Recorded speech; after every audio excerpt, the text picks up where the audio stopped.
तो इनके लिए सब अच्छा हो जाएगा। इस पूरे प्लान के अंदर एक मर्तबा फिर एक लिंक मिसिंग है। मुझे लगता है उनको इसमें कोई प्रॉब्लम नजर नहीं आती कि अगर ये हो जाए कि लेट इट गो, ये जाने दो, कोई बात नहीं। उनको एक ऐसा जज बनाती है जिसको इस बात की बड़ी फिक्र होती है कि लोग मेरे बारे में क्या सोच रहे हैं। उनकी अहलिया एक खत लिखती हैं सदर पाकिस्तान को, और वो खत उन्हीं 4 रिपोर्टर्स के जरिए सोशल मीडिया पे, ट्विटर पे हमारे सामने आ जाता है।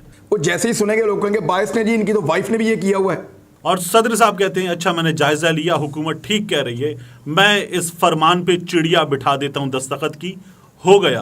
पहले ही एस्टेब्लिशमेंट इनके कंट्रोल में है, आर्मी चीफ के साथ इनके बड़े अच्छे ताल्लुकात हैं। काजी फायद ईसा साहब वो वाहिद पाकिस्तान के चीफ जस्टिस ऑफ पाकिस्तान होंगे जो चीफ जस्टिस बनने से पहले सबसे ज्यादा मुतनाज़े हो चुके हैं। अच्छा, मुझे इसमें भी एक प्रॉब्लम नजर आती है। ये जो आप कह रहे हैं ना कि उनको इससे बचना चाहिए, मुझे लगता है उनको इसमें कोई प्रॉब्लम नजर नहीं आती कि अगर ये हो जाए, इसलिए कि वो एक खत लिखते हैं बंदयाल साहब को। वो खत 4 रिपोर्टर्स, जिनके नाम मुझे आपको सबको मालूम है, उन 4 रिपोर्टर्स के जरिए सोशल मीडिया पे आ जाता है। वो एक खत लिखते हैं सदर पाकिस्तान को, वो खत उन 4 रिपोर्टर्स के जरिए सोशल मीडिया पे आ जाता है। उनकी अहलिया एक खत लिखती हैं सदर पाकिस्तान को, और वो खत उन्हीं 4 रिपोर्टर्स के जरिए सोशल मीडिया पे, ट्विटर पे हमारे सामने आ जाता है। तो उनको इससे प्रॉब्लम नहीं है। फिर उसके बाद वो चीफ जस्टिस को भी रोक रहे हैं, वो सिंध हाई कोर्ट के चीफ जस्टिस का, पेशावर हाई कोर्ट की चीफ जस्टिस साहिबा का, इनका नाम भी दे रहे हैं जो उनका इख्तियार नहीं है, वो आज खुद नोटिस भी ले रहे हैं जो उनका इख्तियार नहीं है। उनको प्रॉब्लम नहीं है कि उनके साथ क्या हो रहा है।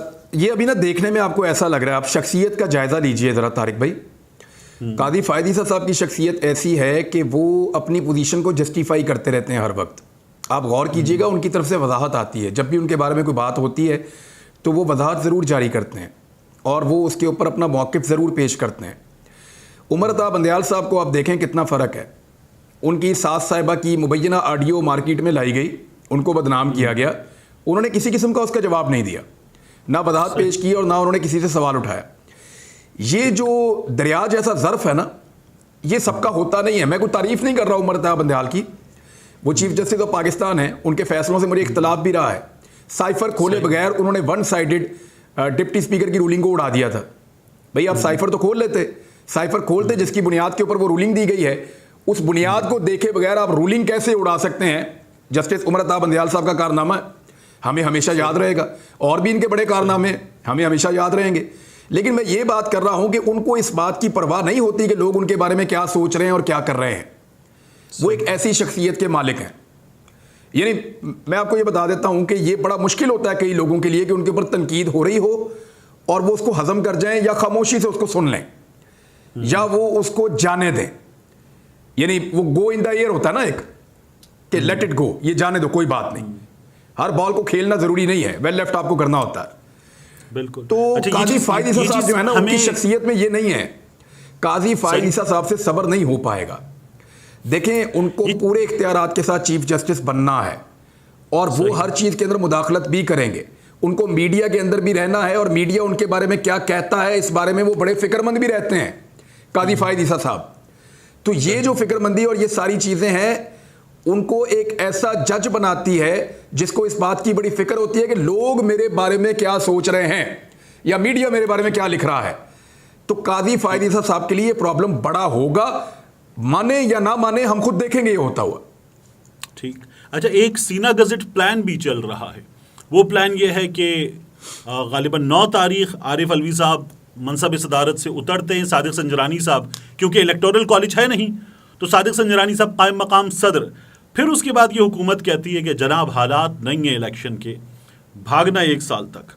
और सदर साहब कहते हैं अच्छा मैंने जायज़ा लिया, हुकूमत ठीक कह रही है, मैं इस फरमान पे चिड़िया बिठा देता हूँ दस्तखत की, हो गया। उसके बाद ये जाता है अदालत में और अदालत में वहाँ से जो फैसला आता है वो फैसला आपको बताता है कि हाँ जी हालात तो नहीं है। तो ये 2 तब्दीलियाँ, इन 2 तब्दीलियों का इंतज़ार है। सीना गज़ट इस प्लान से आपको लगता है कि इस पर भी बड़ी संजीदगी से गौर हो रहा है कि यही कर लिया जाए? अच्छा, जो ये इमरजेंसी है ना, इमरजेंसी के प्लान में 6 महीने की प्रोविजन मौजूद है। ये 6 महीने तक कर सकते हैं, लेकिन उसके लिए इनको पहले पाकिस्तान को डिफ़ॉल्ट डिक्लेयर करना पड़ेगा। ये डिक्लेयर करेंगे पाकिस्तान डिफ़ॉल्ट हो चुका है, और जब ये डिफ़ॉल्ट का बोझ उठाएंगे और ये कहेंगे कि जी हमने पाकिस्तान को डिफ़ॉल्ट डिक्लेयर कर दिया, तो आपको लगता है कि पाकिस्तानी इनको इन मनसबों के ऊपर मजीद रहने देंगे? देखिए, इस सारे प्लान के अंदर ना वो अल्लाह रब्बुल इज़्ज़त का भी एक प्लान होता है ना, और हमारा तो दीन हमें ये सिखाता है कि एक मनसूबा लोग बनाते हैं और एक अल्लाह रब्बुल इज़्ज़त का होता है। ये जो ताकतवर लोग हैं, साजिशें करें, मनसूबे बनाएं, जो भी करें, तो होता तो वही है ना जो अल्लाह रब्बुल इज़्ज़त चाहता है। तो तारिक भाई, एक चीज़ याद रखिएगा कि इनके प्लान में कभी भी आवाम नहीं होती, क्योंकि ये आवाम को समझते ही कुछ नहीं है, उन्हें समझते हैं कीड़े मकोड़े। इन्होंने इससे पहले जब प्लानिंग शुरू की 2021 में, तो हर जगह पे हमने इनको मना किया। मैंने 2020 के इख्तिताम पे ये वसीम बदामी के प्रोग्राम में कह दिया था कि मुसीबत पड़ जाएगी, ये ढोल आपसे नहीं बजाया जाएगा जो आप करने जा रहे हैं। बहरहाल इन्होंने प्लान किया हुआ था, पहले 2019 में किया हुआ था, फिर कोविड आ गया, फिर 2020 के इख्तिताम पे दोबारा कहानी शुरू हुई, 2021 के अंदर सूरत हाल और ख़राब हो गई, 2022 के शुरू में इन्होंने अचीव कर लिया अपना टारगेट के निकालो इमरान खान को। इनके पूरे प्लान के अंदर किसी जगह पे भी पब्लिक नहीं थी। अभी जो आपने मुझे प्लान बताया कि सीना बसीना जो चीज़ें चल रही हैं कि जनाब सदर इनका आ जाएगा, आर्मी चीफ तो पहले ही जो है वो इनके साथ बहुत खुश हैं। सदर हमारा आ जाएगा, सदर हमारा आ जाएगा, सदर उनका आ जाएगा, यानी गवर्नमेंट का आ जाएगा। हाँ। और पहले ही एस्टेब्लिशमेंट इनके कंट्रोल में है, आर्मी चीफ के साथ इनके बड़े अच्छे ताल्लुकात हैं, और नवाज शरीफ साहब की वो चॉइस हैं बकौल PMLN के।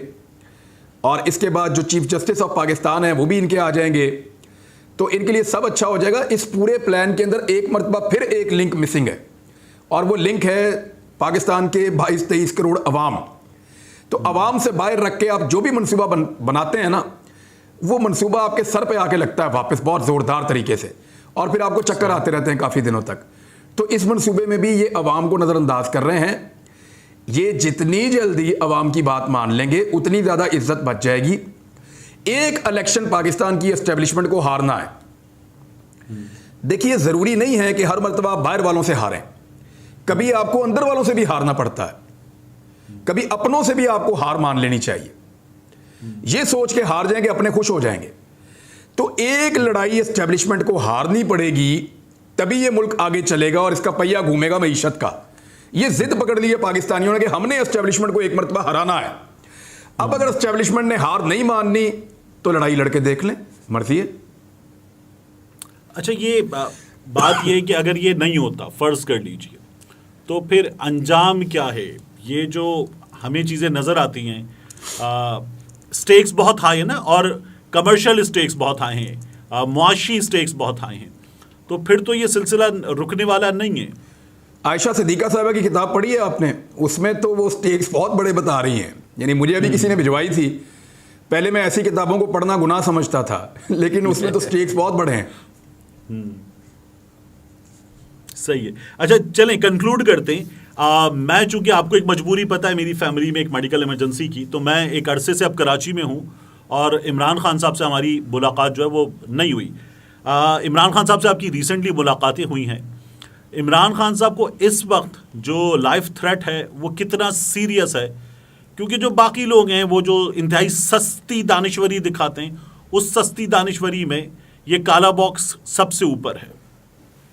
तारिक भाई, मैं एक बात कहना चाहता हूं पहले आपके प्लेटफॉर्म से, आपसे पूछे बगैर, और जितने लोग इसको सुन रहे हैं, मेरी उन सबसे गुजारिश है कि आप सब लोग तारिक भाई के लिए दुआ करें। ये बहुत सीरियस रिस्पॉन्सिबिलिटीज़ हैं जिनको बेयर कर रहे हैं, और बड़े लंबे अरसे से कर रहे हैं। मुझे सबसे ज़्यादा जिस आदमी के लिए डर लगता है ना कि इसके ऊपर किसी किस्म का अटैक नहीं होना चाहिए, या इसको एक दिन के लिए या एक घंटे के लिए भी इधर उधर नहीं होना चाहिए, वो तारिक भाई हैं। क्योंकि तारिक भाई, मैं ये समझता हूँ कि आप मौजूद नहीं होंगे तो वो रिस्पॉन्सिबिलिटी, देखें, सब कुछ अल्लाह रब्बुल इज़्ज़त के हाथ में होता है, लेकिन आप बड़ी एहसन तरीके से चीज़ों को देख रहे हैं। मैं जानता हूँ आपकी फैमिली को, आपको, और मैं समझ सकता हूँ कि किस कैफियत से आप गुजर रहे हैं। अल्लाह ताला आपको सब्र और हिम्मत अता फरमाए, और अगर कोई आपके बारे में कोई शरपसंद सोच रखता है तो उसको अल्लाह ताला हिदायत दे, क्योंकि इस वक्त हम इस चीज़ को अफोर्ड नहीं कर सकते। स्पेशली मैं आपकी फैमिली की बात कर रहा हूँ। तो मेरी तमाम सुनने वालों से गुजारिश है कि ये जाने बगैर कि प्रॉब्लम है क्या, मैं आपको ये यकीन दिलाता हूँ कि वाकई बहुत बड़ा इशू है, और आप सब दुआ करें कि अल्लाह ताला इसमें मदद फरमाए तारिक भाई की। अब तारिक भाई, अब आप सवाल कर लें, मैं आपको जवाब दे दूंगा। एक्चुअली मैं ये कहना चाह रहा था, आप कभी बात भी नहीं करते, शिकवा भी नहीं करते, लोगों को बताते भी नहीं हैं। सही। तो वही लाइफ थ्रेट इमरान खान साहब का, मैं ये कह रहा था, कुछ सस्ते दानिश्वर, ये हम सहाफ़ियों में भी मौजूद हैं, ये सियासतदानों में भी मौजूद है। देखिए, इनकी सस्ती दानिश्वरी में लाइफ थ्रेट निकल जाता है और वो काला डिब्बा उनकी सस्ती दानिश्वरी में सबसे ऊपर होता है। देखिए, मैं एक चीज़ आपको बताता हूं कि इमरान खान की बात ना मानने का अब हमारे पास कोई ऑप्शन बचा नहीं है। उन्होंने कहा था कि मुझे मारा जाएगा, इस तरीके से मारा जाएगा, इस तरीके का बंदा मारेगा, बाद में इस तरह का प्रोपेगेंडा किया जाएगा और इस तरीके से चीज़ों को कवर अप किया जाएगा। जो उन्होंने हमें बताया एग्जैक्टली वही हो गया, एग्जैक्टली वही हो गया। अब हमारे पास कोई वजह नहीं है कि हम कहें कि अब जो वो बता रहे हैं या उनके पास इंफॉर्मेशन है वो वैसी नहीं होगी, क्योंकि एक मरतबा ये वाकया हो चुका है। हम पहले भी इस मुल्क में लीडर्स खो चुके हैं और इमरान खान साहब पे कातलाना हमला हो चुका है। वो गोली अगर 1-1.5 फुट ऊपर जाती तो कहानी खत्म थी। यानी जहां पे वो आदमी खड़ा हुआ था ना, उस जगह से अगर आप उसके पिस्टल का एंगल देखें तो पिस्टल के एंगल के अंदर जब एक आदमी इतने मीटर के फासले पे खड़ा होता है, 25 मीटर के फासले पे, तो उसके पिस्टल के एंगल का सिर्फ आधे इंच का फर्क होता है और सामने जाके जहां पे गोली हिट होनी होती है वहां पे ये फर्क 2-2.5 फुट का पड़ जाता है। तो ये अगर पिस्टल का जो उसका एंगल था वो आधा या 1 इंच ऊपर नीचे होता तो कहानी मुख्तलिफ होती, आप एक लीडर और खो चुके होते। तो इमरान खान साहब को किसी किस्म का रिस्क ले लेना चाहिए। वो जो इकदाम उठा रहे हैं उनको और उठाने चाहिए। इससे ज़्यादा सख्त सिक्योरिटी उनकी होनी चाहिए, क्योंकि रियासत उनको सिक्योरिटी देने पर तैयार नहीं है।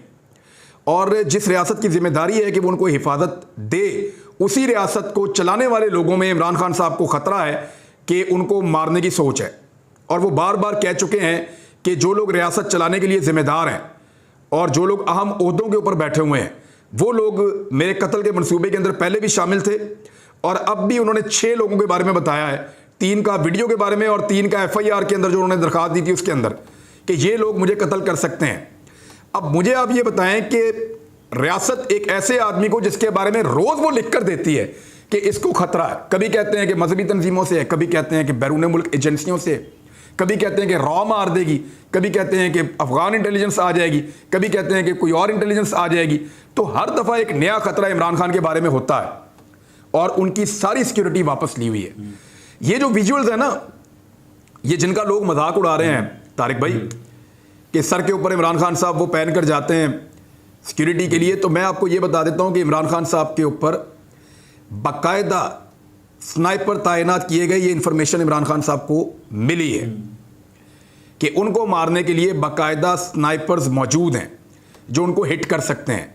अब ऐसी सूरत हाल में जब सिक्योरिटी स्टेट देने के लिए तैयार नहीं है और उनको खतरा भी उन्हीं लोगों से है जिन लोगों ने जान बचानी है, तो वो क्या करे? एक आदमी वो अपनी जान बचाने की कोशिश तो करेगा। और इमरान खान को इस बात का पता है कि अगर ये मुझे रास्ते से हटा देंगे तो ये लड़ाई इनके लिए फिलहाल खत्म हो जाएगी और इमरान खान इस लड़ाई में हारना नहीं चाहता, तो इनके लिए सब अच्छा हो जाएगा। इस पूरे प्लान के अंदर एक मरतबा फिर एक लिंक मिसिंग है। एक बात और याद रखिएगा तारिक भाई, ये जो मनाजिर पूरी दुनिया में जा रहे हैं ना, ये मजाक इमरान खान का नहीं उड़ रहा, ये मजाक एक एटमी कुव्वत का उड़ रहा है। Exactly. कि एक एटमी कुव्वत है पाकिस्तान, उसका साबिक वजीर आज़म है, उस पर गोलियां चल चुकी हैं और सूरत हाल ये है कि वो इस तरीके से अपनी प्राइवेट सिक्योरिटी अरेंज करके अदालतों में आ रहा है और अदालतों में जा रहा है। आने जाने के उसके ये विजुअल्स हैं। ये जो चीज़ है ना, ये पूरे पाकिस्तान को, पाकिस्तान की एस्टेब्लिशमेंट को, पाकिस्तान की क्रेडिबिलिटी को ये हॉन्ट करेगी। आप मुझे बताएं कि जहां दुनिया में इस तरह के मनाजिर जाएंगे वहां पे लोग पैसे लेकर पाकिस्तान में आएंगे? आप मुझे बताएं, ये अपनी दुश्मनी में इस हद तक बेशर्म हो चुके हैं कि एक साबिक वजीर आज़म को भाई तुम लोग सिक्योरिटी दो। ये मनाजिर जब दुनिया देखेगी तो वो पैसे लेकर पाकिस्तान में आएंगे। इस मुल्क में पैसे लगाए जहां पे इनका अपना साबिक वजीर आज़म ये महफूज नहीं रख पा रहे, तो इसका ज्यादा नुकसान पाकिस्तान को हो रहा है। लेकिन इनको हर चीज को सियासत की नजर से देखना है।